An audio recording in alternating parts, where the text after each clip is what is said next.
नमस्कार. टॉकेट इन मराठीमध्ये आपल्या सर्वांचं स्वागत आहे. आपण माळशिरस तालुक्यामधील पिलीव जिल्हा परिषद गटामध्ये आहोत.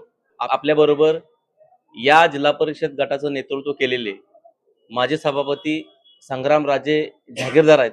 दादा, प्रथमतः टॉकेट इन मराठीमध्ये आपलं सहर्ष स्वागत आहे. आभारी आहे. आता निवडणुकीची रणधुमाळी चालू आहे. आपण सभापती होता या ठिकाणी. खरं तर पिलीव जिल्हा परिषद हा खरं तर हाय व्होल्टेज होता. चर्चेला उदाहरण आलतं. दादा माघारी घेत आहेत का का समोरच्याला नागरी आघाडीकडे उमेदवारी पडते, अशा अनेक चर्चा होत्या या गटामध्ये. परंतु अखेरीस आपले नेते धैर्यशील भैया मोहिते पाटील आणि आमदार जानकर साहेबांनी तुम्ही कसं समेट केलं ते काय आम्ही खोलवर जात नाही.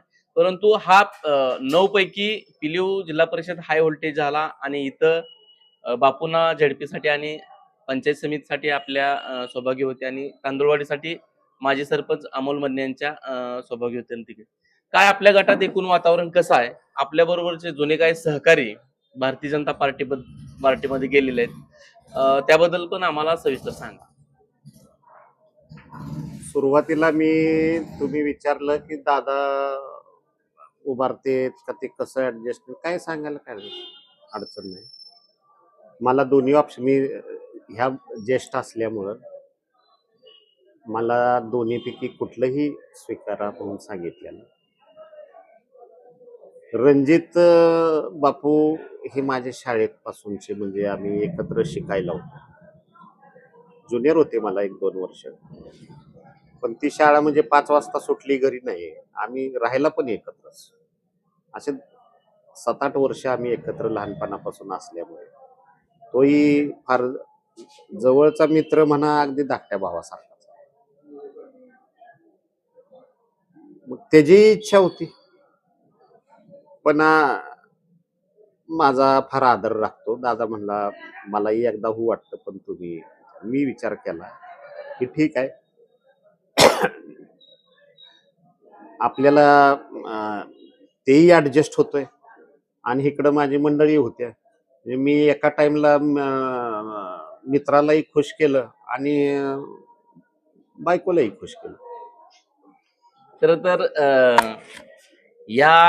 ही निवडणूक माळशिरस तालुक्यासाठी एक वेगळ्या वर्णाव आणून ठेपलेली आहे. खरं तर 2019च्या निवडणुकीमध्ये माझे आमदार रामभाऊ सातपुते यांना तुम्ही चांगल्या पद्धतीचं लीड दिलं आणि तर नंतर राजकीय समीकरणं तालुक्यातली बदलली आणि मोहिते पाटील म्हणजे आपला ग्रुप राष्ट्रवादी तुतारीकडे दाखल झाला आणि रामभाऊ तिकडे पडले. खरं तर त्यांनी अनेक स्टेटमेंट या ठिकाणी दिले की परवाही दिलं की मी एकटा आहे, 5-5 पक्ष एका बाजूला झालेले आहेत.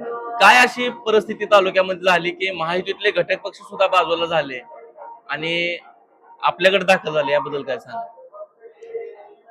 मुळात म्हणजे रामभाऊनी जे आज काय मराठी शब्द वापरू, ग्रामीण भागात त्याला इवळणी म्हणतात. आज जे ती इवळत आहेत, मी एकटा पडलोय, ऍक्च्युली तुम्ही ते भाजपमध्ये असताना सुद्धा स्वतःचा वेगळाच गट निर्माण करत आणि त्यामुळं मूळचे भाजप पण बाजूला गेले ते गेले आणि जे आमच्यासारखी माणसं गेली होती तिथं ह्यांचं असं कारस्थान दिसल्यावर नाईलाजानी परत हाय त्या मूळ पक्षात यावं लागलं. आणि ह्या तालुक्यामध्ये जे विविध पक्षाचे लोक आहेत त्यांनाही ते जाणवलं. त्यामुळे सगळ्यांनी मिळून ठरवलं की शेवटी आपण एकत्र आलं पाहिजे आणि हे जे वेगळं गोष्ट ह्या तालुक्यात निर्माण स्वतःच करायला बघते ते थांबवलं पाहिजे आणि आपण मूळ ह्या मातीतले आहेत, तर आपण सगळी एकत्र यावं आणि परक्यांना घालवावं, हीच भूमिका आहे. आणि ही परिस्थिती त्यांनी स्वतःहून ओढून आणली. नक्की. आता पिलीव पंचायत समिती गणामध्ये आपल्या सौभाग्य होते उभा आहेत. काय एकूण या 2 गणाची, अगदी तांदळवाडी असेल आणि जिल्हा परिषद पिलीव असेल, काय परिस्थिती आहेत? पाठीमागच्या काळामध्ये ज्या काही तुमच्या सेलेदारांना तुम्ही उमेदवारी दिली, अगदी जिल्हा परिषद मध्ये पाठवलं, काहींना तुम्ही सरपंच केलं, आज ते कुठेतरी तुमच्यापासून बाजूला गेले दिसत, काय सांगाल? मुळात म्हणजे ते काय जुने सहकारी नव्हते. जिल्हा परिषद सदस्य होते ते, तसं स्थानिक लेवलला ते विरोधी पार्टीतलेच होते. पण गेल्या वेळेला त्यांना तिकडं तिकीट मिळेल न मिळेल का नाही ह्याची साशंकता होती, म्हणून त्यांनी इकडं दादांकडे, विजयदादांकडे गेले, मागणी केली. दादांनी मला बोलवलं. मी म्हणलं ठीक आहे, असू द्या, काय हरकत नाही. विरोध म्हणजे राजकीय विरोध असतो, तो काय बांधाचा विरोध असतो. आम्ही केलं सहकार्य, त्यामुळं ते निवडून आले. आता विधानसभेच्या वेळेलाच थोडस ते जरा जाणवलं आम्हाला. पण ते का गेले, कशासाठी गेले, त्यांना माहिती. कोण माणूस आपला राजकारणामध्ये माणूस आपला कोण मुद्दा दुसरीकडे घालवत नसतो, उलट चार माणसं आणायला बघत असतो. तर ते का गेलेत त्यांनाच विचार, मला तर काय कारण नाही. राहता राहिला सरपंच, ते पण तसे तसे ते बाहेरच होते बरेच, म्हणजे ते व्यवसाय करत होते तिकडे. पण गेल्या निवडणुकीमध्ये आम्हाला आमची जी पार्टी आहे ती सगळ्या जाती धर्मांना आळीपाळीनं देते, तसं ह्या खेपी माळी समाजाला द्यायचं होतं. त्यात त्यांचा चान्स लागला, त्यांनाही लोकांनी भरघोस मतांनी निवडून दिलं. तेही गेले.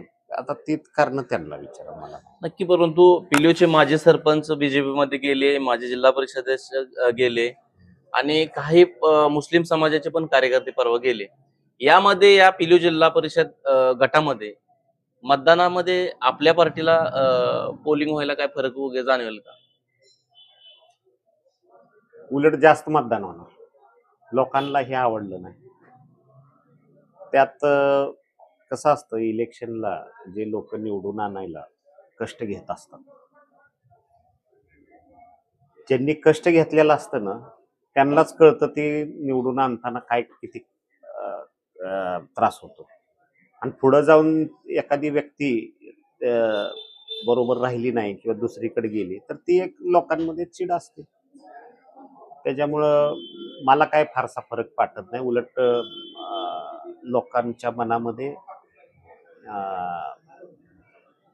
उलट उत्साह आहे जास्त, आणि जास्तीत जास्त मताधिक्याने आणायचं प्रयत्न करायचा आहे. त्यात आम्ही राजकारणामध्ये म्हणजे सक्रिय आहे समाजकारणामध्ये. पण मी बी जिल्हा परिषदेनंतर आजपर्यंत कधी कुठल्या पदावर नाही, पक्षीय नाही, कुठल्या नाही. त्यामुळे ह्या निवडणुकीची वाट बघत होते. आणि सीट पण चांगल्या पडल्यात. रणजित बापू आहेत तिकडं, अमोल मदने जे ह्या गटातले तिकडं उभा केले, ती माझी सरपंच होती. आणि इकडं आमच्या पत्नी आहेत, त्यामुळे ती सांगड छान आहे आणि लोकांमध्ये उत्साह चांगल्या मताधिक्याने. कोण गेले म्हणून फारसा काय फरक पडला नाही. दादा, ग्रामपंचायतीवर सध्या पिलिओच्या प्रशासक आहे. हा नॅशनल हायवे इथून गेलेला आहे, सातारा सोलापूर. खरं तर इथं आपल्या भागामध्ये कर्मवीर विद्यालय आहे, पुढे जवाहरलाल विद्यालय आहे, समोर पोलीस स्टेशन आहे. आणि हा प्रामुख्यानं जो पिलिओची ओळख आहे, राजमाता अहिल्या चौकीत आहे. आणि एकूणच पिलिओच्या पेठेमधील गल्लीबोळामधील अवस्था पाहता, परवा पिलिओचेच एक ज्येष्ठ नागरिक होते, ते म्हणले की पिलिओला कोण वाले आहे का नाही. मग जर असे काही नागरिक जर नाराजी व्यक्त करत असतील, तर सामान्य लोकांमधून सामान्य लोकांची नाराजी या निवडणुकीमध्ये काय त्याचा फरक जाणवेल का? स्थानिक स्वराज्य संस्थाच्या निवडणुका ह्यासाठी तर असतं की स्थानिक लेवलला लोकांचे प्रतिनिधी तिथं असावेत, म्हणजे त्या त्या वार्डातली लोक त्या सदस्याला सांगतात आणि ते त्या पद्धतीनं ग्रामसेवकांकडनं आणि हे काम करून घेतात कर्मचाऱ्यांकडनं. प्रशासक म्हणजे त्यांना काय पगारावरची गडी असतात, त्याच्यामुळे त्यांना काही घेणं देणं नसतं गावात काय चाललंय काय नाही. त्यामुळं तर स्थानिक स्वराज्य संस्थेच्या निवडणुका लांबणीवर गेल्यामुळं ह्या सगळ्या समस्या निर्माण झाल्या. आता एक एक एक एक निवडणुका व्हायला लागल्यात, ह्याच्यानंतर ग्रामपंचायत बी होईल. आणि त्यामुळं ज्या काही ह्या थोड्याशा समस्या, तरी पण बरेचसे नागरिक कधी मला फोन करून सांगतात, तर मी ताबडतोब सांगतो ते करून घेतो. पण निवडणुका झाल्या म्हणजे लोकप्रतिनिधी तिथं एकदा त्या सभागृहात गेले की मग हळूहळू समस्या दूर होतील. तोपर्यंत आम्ही हँडल करतो. पण कसं होतं, हे प्रशासकाला सांगायचं, तो असतो नसतो, कर्मचारी पुन्हा ढिले पडलेले असतात, त्यामुळे ह्या समस्या निर्माण होतात. पण त्याचा परिणाम ह्याच्यावर नाही. लोक तेवढे समजूतदार असतात. खरं तर माळशिरस तालुका एक वेगळ्या विचाराचा आहे. पाठीमागं तुमच्या विरोधामध्ये या तालुक्याचे आत्ताचे आमदार उत्तमराव जानकर साहेब होते. म्हणजे मोहिते पाटील आणि उत्तमराव जानकर हा विरोधी गट होता. परंतु लोकसभेला हे दोन्ही गट एकत्र आले आणि दोन्ही पक्षात आल्याने माढा आपल्याला मिळाला आणि माळशिरसची पण जागा मिळाली. माळशिरस तालुक्यामध्ये उत्तमराव जानकर यांनी सुद्धा मोहिते पाटलांना विरोध केला, परंतु कधी टीकेची पातळी घसरली नव्हती. आता माझे आमदार राम सातपुते यांच्या माध्यमातून टीकेची पातळी भरपूर प्रमाणात घसरली. एक माळशिरस तालुक्यामध्ये खरं तर हा माळशिरस तालुक्यामध्ये प्रामुख्यानं शेतकरी चळवळीचे 2-3 गट काम करतात, आंबेडकरी चळवळीचे काम करतात, रिपब्लिकन पक्षाचे करतात. म्हणजे देशात जे जे पक्ष आहेत ते पक्ष या माळशिरस तालुक्यामध्ये काम करतात. परवा अकलूज नगर परिषदेची निवडणूक झाली आणि माझे आमदार राम सातपुते म्हणले की इथं दहशत आहे, मोहिते पाटलांची दहशत आहे. याबद्दल काय सांगा? दहशत असती तर एवढ्या मोठ्या प्रमाणात पॅनल आलं नसतं एवढ्या मताधिक्याने. आणि पहिली गोष्ट म्हणजे तुम्ही दहशत किती जणांवर करू शकता? ठराविक. अख्ख्या गावावर नाही ना करू शकत. आणि अकलूज तर आता नगरपालिका झाली. आता या निवडणुकीमध्ये एक आपल्याला कोणतरी येऊन कानात बोलतं, ते त्याप्रमाणे ते चित्र रंगवलं जातं. आणि जे त्यांना मुळात रामभाऊंला ह्या तालुक्यात गेले 5 वर्षापूर्वी ते आले, त्यामुळे त्यांना काही एवढं खोलवर काही माहित नाही. त्यामुळे कोण कान सांगेल तसं चित्र रंगवतात आणि मग ते बोलतात. वस्तुस्थिती तशी नाहीये. हे जे तालुक्यातले जे काही विरोधक होते, आपापल्या पक्षामध्ये ते काम करायचे, नेते मंडळी असायची, टीका टिप्पणी चालायची, पण ते व्यक्तिगत किंवा पातळी सोडून नसायची. का तर सगळेच ह्या भूमीतले आहेत ना. आणि सिद्धांत काय सांगतो, परकीय आक्रमण झालं की ते अत्याचारच करतो. हे कुठल्याही जगाचा इतिहास आहे. तसं थोडस हिथं त्यांना हिथं येऊन आम्हीच आमदार केलं, पण ते हिथले कधी होऊ शकले नाहीत आणि होणार नाहीत. कारण ती हिथली संस्कृती त्यांना नीट कळलीच नाही. त्यामुळं त्यांचं असं आहे, दुसरं काय नाही. मोहिते पाटील तालुक्याच्या मोहिते पाटील पार्टीमधले तुम्ही प्रमुख नेते आहेत. रामभाऊ सातपुतेंना या निवडणुकीबद्दल काय सल्ला द्याल?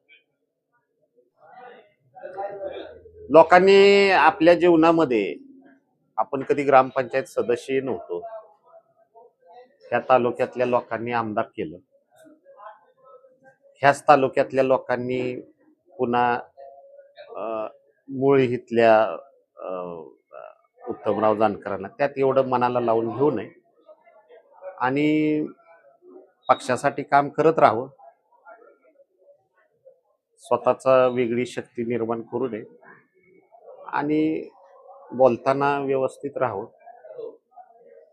आपण बी एक आमदार आहे, ग्रामपंचायतीचा सदस्य सुद्धा एकदा पद आलं तर त्याला तो नीट बोलत असतो. भाषा आपली उग्रवादी नसावी, एवढा सल्ला देऊ शकतो.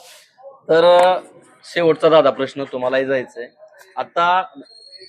तर हे आहेत जिल्हा परिषदेचे माजी सभापती संग्राम राजे जहागीरदार. खरं तर दादांना वेळ नाही, अतिशय परकट बोलणारे दादा आहेत. दादा, शेवटचा शब्द. परवा माढा लोकसभा मतदारसंघाचे खासदार धैर्यशील भैया म्हणाले की 9-18 सुपडा साप, याबद्दल काय सांगा?